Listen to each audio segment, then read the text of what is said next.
Hi everyone, Flaming Footy here and welcome back to a new YouTube video on the channel. And today guys, here we are to continue my AFL 2023 3-game match reviews. And in today's video, I'm going to be reviewing the final 3 games from round 16, Sunday's footy action. And those games are Hawthorn VS Carlton, Melbourne VS GWS, and West Coast VS St Kilda. And before you go anywhere or start watching this video, these games are a lot better than what you may think. Alright, so the first game probably wasn't great, but the next two are absolute thrillers, and yeah, make sure to stick around for those ones. But anyway though, Hawthorn and Carlton, a big continuing rivalry at the MCG was going on, and look, huge game this one was going into it. This was a 50-50 contest, could have gone either way, but in the end it was Carlton that smashed Hawthorn by 60. Hawthorn 7-10, 52 to Carlton, 17-10, 112. Carlton are back. They've left their run late, but Carlton are back. That's one thing which I'm saying for sure, is that Carlton are back.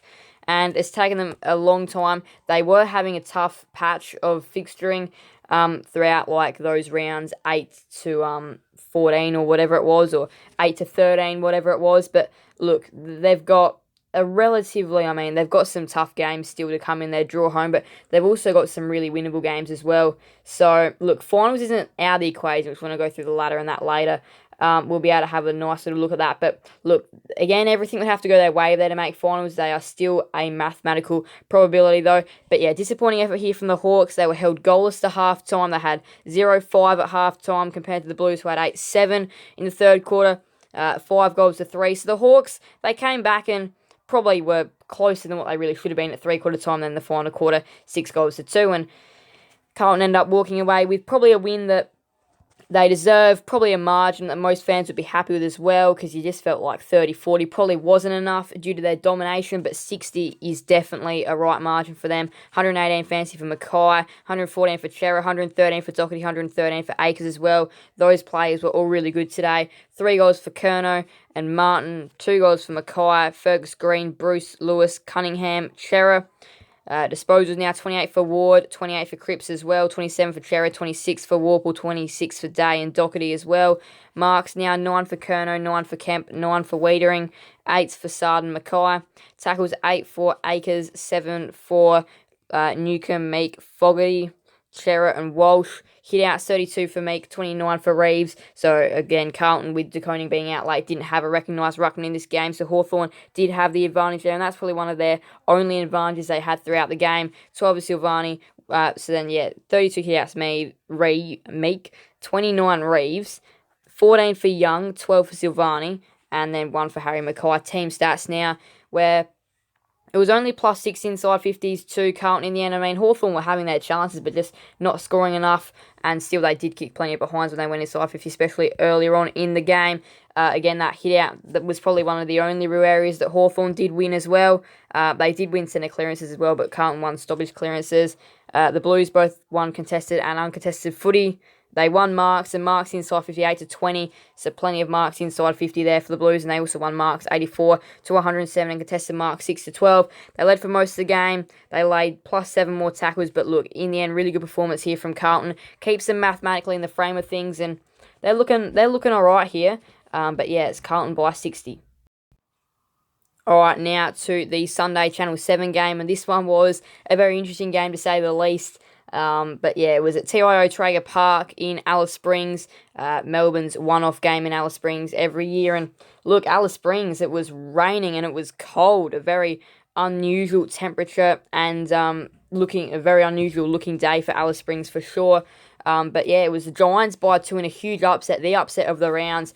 Melbourne 5-15, 45, defeated by GWS 7-5, 47. I mean, the scores do tell the story. 15 behinds for Melbourne is not going to cut it, even when it's wet, and that still not going to cut it. In fact, when it's wet, you gotta make the most of your scores, and the Giants just played better wet weather footy. And I mean, they're not a bad wet weather team either, are the Giants. Melbourne I don't really know how they play in the wet, but obviously after today, not great. But anyway, though, it was 1 goal 5 to 1 goal in the first term. The D's were the better of the sides in the second quarter. It was 2 goals to 1, but again, Melbourne still had a ton of behinds, but it was even though at half time. But yeah, they should have been further ahead. In the third quarter, it was 4 goals 12 for the D's. That was their total, 4 goals 12 to 6 goals 4 at three-quarter time. The Giants having the lead, and then in the last quarter, the D's they get the early one, and they look like they could potentially win it, especially as the game continues to drag on. But the Giants get one with about 4 minutes to go, and it was going to be very hard to get a goal in wet weather conditions with 4 minutes to go, and the D's only managed to add to their behind tally at the end of the game, and it was the Giants which walk away 2-point winners in probably the lowest scoring game of the year. 148 fantasy for Viney, 117 for Petrarca, 108 for Green, 105 for Canelio, 99 for Hunter, 98 for Salem, 96 for Kelly. Goals behind, 2 goals for Toby Green and Josh Kelly, and that was it for the multiple goal scorers. Then 1 goal for Pickett, Brown, Bowie, Grundy, Melksham, Langdon, Cumming, and O'Halloran, and then Petrarca really wasteful in front of goal, 4 behinds for his name, so he'd be disappointed with that. 41 disposal for Viney, 38 for Green, that's Tom Green, 34 for Christian Petrarca, 30 for Hunter and Canelio.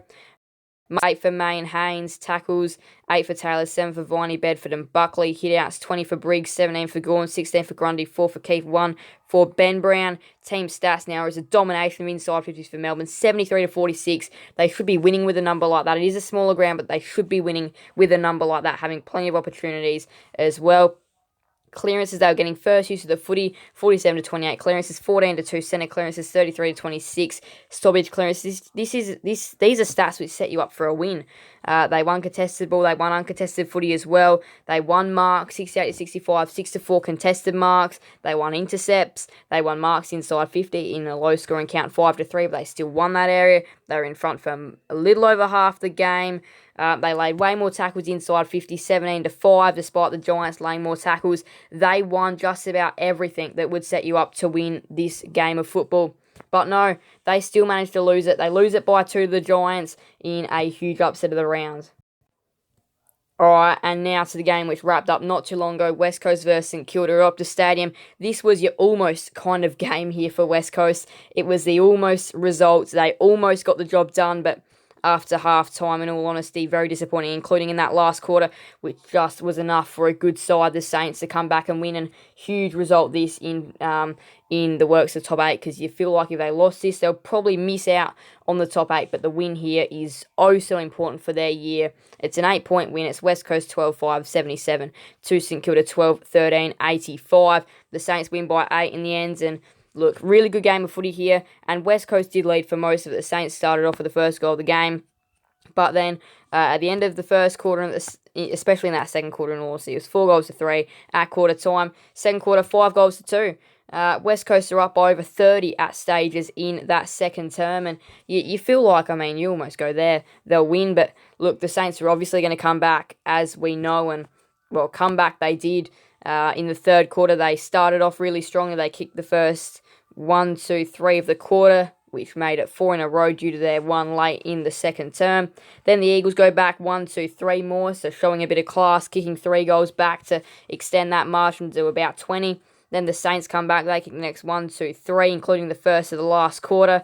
And then that's the only goal which will be kicked. In the last quarter, there'll be a couple of behinds to both sides, being really wasteful in the last quarter. But in the end, it's going to be the Saints which are going to, get away. They're just going to run home by 8 points, and they just got away from the Eagles. A very good performance, though, from West Coast. It was a better performance than last week, obviously getting smashed by 205 points.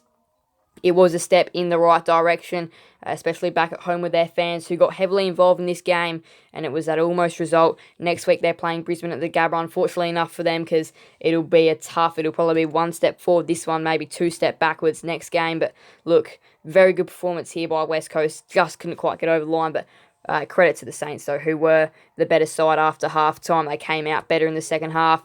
137 fancy to Crouch, who was amazing. 133 to Hearn, 131 to Witherden, 130 to Marshall, 121 to Bailey Williams, 113 to Duggan, 109 Sheed, 109 Shuey, 107. Sheed, 101 Cripps, 100 Sinclair. Goals behind now, 4 goals for Owens. He's a rising star candidate for sure. He's going to get very close to winning it, if not winning it. 2 goals for Caminiti, Butler, Marrick, his first game in Optus for Ryan Marrick, Hewitt and Allen, and then Higgins wasteful in front of goal with 1 goal for. 30 disposed for Hearn and Sinclair, 29 Witherden, 28 Shuey, 27 Duggan, Marks, 14 for Barras, who looked really good. 13 for Hearn, 12 for Witherden. So their defenders were doing the job, were the Eagles when it was getting in there. They were actually taking some really nice marks. 11 for Howard, 10 for Wilkie, 8 for Duggan, Webster, King. Tackles, 17 for Crouch, 14 for Cripps, some big numbers there, 9 for Shuey and Sheed. Hit-outs now, 39 for Williams, 34 for Marshall, 8 for Caminiti, 4 for Jared Williams, I'm pretty sure. I haven't really seen that name around before, but Jay Williams, 34 for West Coast, 2 for Darling, King, and then 1 for Barnett, who also made his debut as a sub. 39 to 50 inside 50s in favour of St Kilda. So West Coast just still not going inside 50 enough times. So the Saints, who did have more entries as the game went on, especially in that third quarter, that's where it just started to that's just where momentum started to swing. And then again in the last quarter, when they did only kick 1 goal but still had chances and missed quite a few clearances, they won that area as well. 37 to 44, 7 to 11, 30 to 33 in favour of St Kilda. They won contested ball as well, did the Saints. West Coast won uncontested footy though, and marks 117 to 87, 9 to 8 marks inside 50. The Eagles also won. The Eagles led for just under 3/4 of the game. Really good tackling performance as well from West Coast, 92 to 72, including 19 to 11 tackles inside 50. It was the almost result. They nearly got the job done, West Coast. But yeah, in the end, the Saints won by 8. So indeed, a very fascinating 3 games to end off round 16. We'll recap the round. Brisbane smashed Richmond by 81 on the Thursday night. Grand final rematch at the SCG. Draw on the Friday night, 54 all. Adelaide smashed North by 66. Dogs defeated the Dockers by 29. Collingwood smashed Gold Coast by 78. Port Adelaide defeated the Bombers by 4 after the siren. And then, Carlton smashed Hawthorn by 60. The Giants in the upset over the Demons by 2. And then the Saints storm home in the end to beat West Coast by 8 in a thrilling end to round 16. We'll go the ladder, then we'll look at round 17. So Collingwood and Port Adelaide off and away. Then Brisbane now. They are outright third by 2 games. The D's had a real good opportunity, but the pack is closing in now. With Melbourne, St Kilda and the Dogs all in equal fourth just percentage separating them at the moment. So that is very interesting. Then the Crows and the Bombers, who will meet next week in a huge game, are in 7th and 8th. The Cats right behind them, though, in 9th, and the loser of that game and the winner. It'll be very interesting, that one. The Giants go up into 10th and keep their finals hopes alive, along with the Dockers and the Suns, who are on 28 points as well. The Swans, Carlton and Richmond all on 26 points. The teams which have had the draw, 3 out of 4 teams that have had the draw, very close altogether. Hawthorn in 16th, North in 17th, and West Coast also close, but still in 18th. Now to next round. Probably one of the biggest rounds of footy we've had this year so far for a couple of teams. Thursday night, do or die, loser won't make finals, winner still has a chance in the Richmond and Sydney game. Huge contest on Thursday night.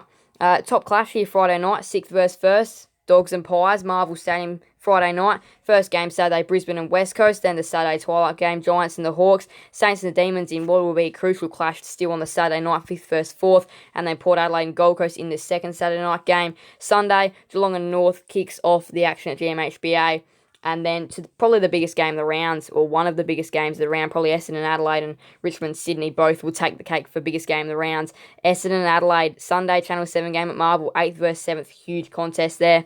And then Freo and Carlton finishes off the round in what will still be a big game at Optus Stadium to finish off round 17. Huge round of footy coming up. Make sure that you leave a like and subscribe to the channel. So then you don't miss tipping or the round preview, because there's a lot of good things coming up this round, and there's going to be a lot of action to preview in the round preview, and of course you'll want to see my tips for the upcoming rounds. But anyway though, thank you guys so much for watching. Please do make sure to leave a like and subscribe and hit that notification bell. See you guys next time on the channel. Thank you guys so much. Bye everyone. Flame Footy out.